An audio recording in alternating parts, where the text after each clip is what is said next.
যেতে নাহি দেব হয় তবু যেতে দিতে হয়, তবু চলে যায়। কবিগুরু রবীন্দ্রনাথ ঠাকুরের এই বিখ্যাত লাইনটা যে জেমস অ্যান্ডারসন জানেন না তা ভ্রূণাক্ষরেই বলা যায়। কিন্তু এই বাস্তব সত্যের সামনেই দাঁড়িয়ে পেস দুনিয়ার এই রাজকুমারের ক্রিকেট ক্যারিয়ার।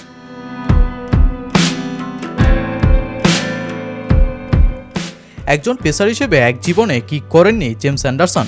বল হাতে 22 গজে ব্যাটারদের যেমন নিয়েছেন অগ্নি পরীক্ষা, তেমনি একে একে ভেঙে গড়েছেন ক্রিকেটের নিত্য নতুন অধ্যায়ের সূচনা।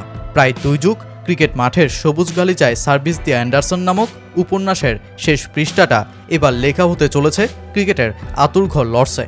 গ্লেন ম্যাকাগ্রার অতিমানবীয় রেকর্ডে হাত বসানো অ্যান্ডারসনকে অবশ্য একটা আফসোস নিয়েই বিদায় বলতে হচ্ছে ব্যাট বলার এই দুনিয়াকে।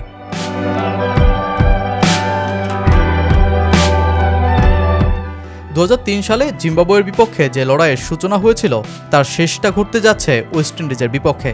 যে লর্ডসে 2003 সালে অ্যান্ডারসনের যাত্রা হয়েছিল টেস্টে, সেই লর্ডসের মাঠেই এবার বিদায় বলার পালা। তাই তো এই রাজকুমারের বিদায় বেলাকে স্মরণীয় করে রাখতে সর্বোচ্চ আয়োজনই করেছে ইংল্যান্ড ক্রিকেট বোর্ড। অ্যান্ডারসনের পরিবারের সদস্যরা 5 মিনিট লর্ডসের ঘণ্টা বাজিয়ে শেষ টেস্টের উদ্বোধন করেন। এরপর শেষ টেস্টের 2 দিনে 3 উইকেট পকেটে পুরে অ্যান্ডারসন জানিয়ে দিলেন বয়সটা প্রায় 42 বছর হলেও ধার কমেনি তার। একজন পেসার হিসেবে ক্রিকেটে সর্বোচ্চ 987 উইকেট দখলে নেওয়া অ্যান্ডারসনের তবুও আফসোস হয়তো থেকেই যাবে। সংখ্যাটা টপকাতে পারেননি 1000-এর ঘর। একই সাথে শেন ওয়ার্নের টেস্টে 708 উইকেটের সংগ্রহটাতেও ছোঁয়া হবে না তার, কেননা অ্যান্ডারসনের টেস্ট উইকেটের সংখ্যা 703। কিন্তু এটাই বা কম কিসে?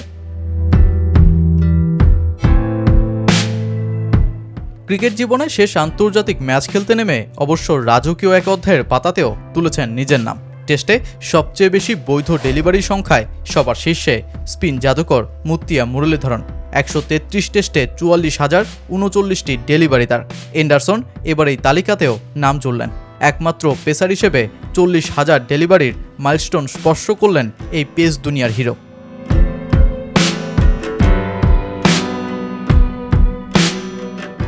2003 থেকে 2024 এই এতগুলো বছরে অ্যান্ডারসনের অভিজ্ঞতাও নিহাতি কম নয়। 103 জন ইংল্যান্ড ক্রিকেটারকে পেয়েছেন সতীর্থ হিসেবে। শেষ টেস্টে জেমি স্মিথ আর গ্যাস অ্যাটকিনসনও অ্যান্ডারসনের সতীর্থ হওয়ার সৌভাগ্য কুড়িয়েছেন। যে টেস্টে প্রথম ইনিংসে 7 উইকেট নিয়ে চমকে দিয়েছেন অ্যাটকিনসন, সেই তিনি ছিলেন মাত্র 5 বছর বয়সী যখন টেস্ট ক্যাপ মাথায় তুলেছিলেন জিমি অ্যান্ডারসন।